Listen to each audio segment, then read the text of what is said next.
News Bangladesh, সংবাদ দিনের শেষে। জাতীয় সংবাদ। রাষ্ট্র সংস্কারের অংশ হিসেবে দ্বিতীয় ধাপে গঠিত 5টি কমিশনের একটি শ্রম বিষয়ক সংস্কার কমিশন। প্রধান উপদেষ্টা মোহাম্মদ ইউনূসের কাছে তাদের প্রতিবেদন জমা দিয়েছেন তারা। আজ রাষ্ট্রীয় অতিথি ভবন যমুনায় ওই প্রতিবেদন হস্তান্তর করা হয় বলে জানিয়েছেন প্রধান উপদেষ্টার দপ্তর। গত অক্টোবর প্রথম ধাপে 6টি সংস্কার কমিশন গঠন করা হয়। এসব কমিশনের প্রতিবেদন প্রকাশ করা হয়েছে। এগুলো হচ্ছে সংবিধান সংস্কার, বিচার বিভাগ সংস্কার, নির্বাচন ব্যবস্থা সংস্কার, জনপ্রশাসন সংস্কার, পুলিশ সংস্কার কমিশন ও দুর্নীতি দমন কমিশন সংস্কার কমিশন। রাজধানীর বনানীর বেসরকারি প্রাইম এশিয়া বিশ্ববিদ্যালয়ের শিক্ষার্থী জাহিদুল ইসলাম পারভেজকে হত্যার ঘটনায় 3 জনকে গ্রেফতার করেছে পুলিশ। আজ সকালে গ্রেফতারের বিষয়টি নিশ্চিত করেন বনানী থানার ভারপ্রাপ্ত কর্মকর্তা মোহাম্মদ রাসেল সরোয়ার। গ্রেফতাররা হলেন মোহাম্মদ আল কামাল শেখ ওরফে কামাল, আলভি হোসেন জুনায়েদ এবং আল আমিন সানি। নতুন অভিবাসন নীতির আওতায় চলতি বছর এখন পর্যন্ত 31 বাংলাদেশিকে দেশে ফেরত পাঠিয়েছে যুক্তরাষ্ট্র। এদের মধ্যে 30 জন পুরুষ এবং 1 জন নারী রয়েছেন। পুলিশের বিশেষ শাখা ও বিমানবন্দরের ইমিগ্রেশন সূত্রে তথ্য নিশ্চিত হওয়া গেছে। শুধু বাংলাদেশি নয়, বিভিন্ন দেশের অভিবাসীদের নিজ দেশে ফেরত পাঠাচ্ছে ট্রাম্প প্রশাসন।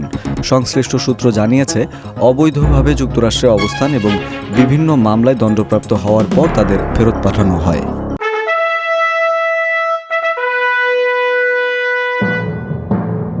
রাজনীতির সংবাদ। বিভিন্ন সংস্কার কমিশনের গুরুত্বপূর্ণ 166টি সুপারিশের মধ্যে 147টির সঙ্গে একমত পোষণ করেছেন বাংলাদেশ খেলাফত মজলিস। দ্বিমত পোষণ করেছে 15টি প্রস্তাবে আর আংশিক একমত দিয়েছেন 4টি প্রস্তাবে। আজ জাতীয় সংসদের এলডি হলে জাতীয় ঐক্যমত্য কমিশনের সঙ্গে বৈঠক শেষে খেলাফত মজলিসের এই অবস্থানের কথা গণমাধ্যম কর্মীদের কাছে তুলে ধরেন দলটির মহাসচিব মাওলানা জালালউদ্দিন আহমদ। সভা শেষে দলটির সিনিয়র নায়েব আমির মাওলানা ইউসুফ আশরাফ জানান, সংবিধানের মূল নীতি থেকে বহুত্ববাদ শব্দ বাদের বিষয়ে জোর প্রস্তাব করেছি। এর বদলে বহু মত ব্যবহার করা যেতে পারে। আন্তর্জাতিক সংবাদ। খ্রিস্টান ধর্মের সর্বোচ্চ ধর্মগুরু পোপ ফ্রান্সিস মারা গেছেন।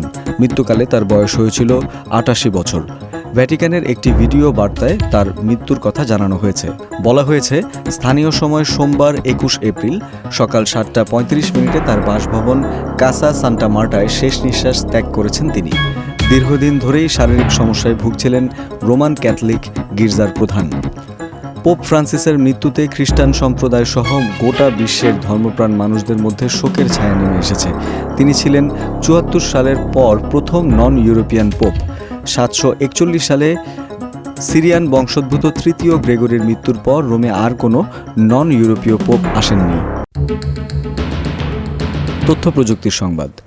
প্রধান উপদেষ্টার বিশেষ সহকারী এবং ডাক, টেলিযোগাযোগ ও তথ্য প্রযুক্তি বিভাগের দায়িত্বপ্রাপ্ত ফয়েজ আহমেদ তৈয়ব জানিয়েছেন, নতুন 3টি স্তরে ইন্টারনেটের মূল্য কমছে। আজ সকালে সামাজিক মাধ্যম ফেসবুকে এক পোস্টে তথ্য জানান তিনি জানান, নতুন 3টি স্তরে ইন্টারনেটের মূল্য কমছে। ফাইবার অ্যাট হোমের ম্যানেজমেন্ট নিশ্চিত করেছেন যে আইটিসি পর্যায়ে 10%, আইআইজি পর্যায়ে 10% এবং এনটিটিএন বা ন্যাশনাল ট্রান্সমিশন পর্যায়ে 15% মূল্য হ্রাস করবেন তারা। খেলার সংবাদ। নেপাল ও বাংলাদেশের 5 ম্যাচের কাবাডি টেস্ট সিরিজ শুরু হয়েছে। এই টেস্ট সিরিজ দিয়ে ইতিহাস গড়েছে বাংলাদেশ কাবাডি নারী দল। প্রথমবারের মতো কাবাডি টেস্ট সিরিজে নাম লেখালো বাংলাদেশ জাতীয় নারী কাবাডি দল। নেপাল নারী দলের জন্য এটা প্রথম কাবাডি টেস্ট সিরিজ।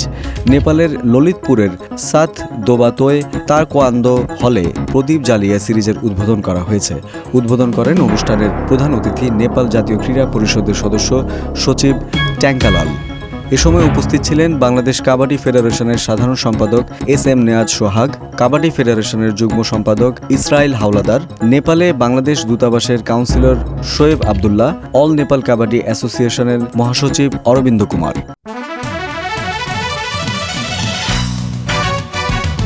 সংস্কৃতি বিনোদন।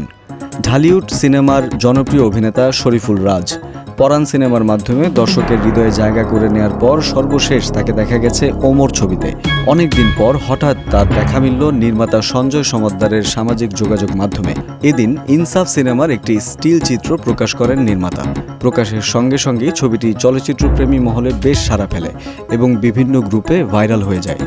ইনসাফ সিনেমায় শরীফুল রাজের বিপরীতে অভিনয় করছেন তাসনিয়া ফারিন। এতে গুরুত্বপূর্ণ চরিত্র রূপায়ণ করবেন মোশাররফ করিম। শোনা যাচ্ছে নেতিবাচক চরিত্রে দেখা যাবে এই গুণী অভিনেতাকে। দর্শক, এই ছিল আজকে নিউজ বাংলাদেশ সংবাদ দিনের শেষ আয়োজন। দেশ বিদেশের প্রতিদিনের সবশেষ সংবাদ জানতে চোখ রাখুন www.newsbangladesh.com এ।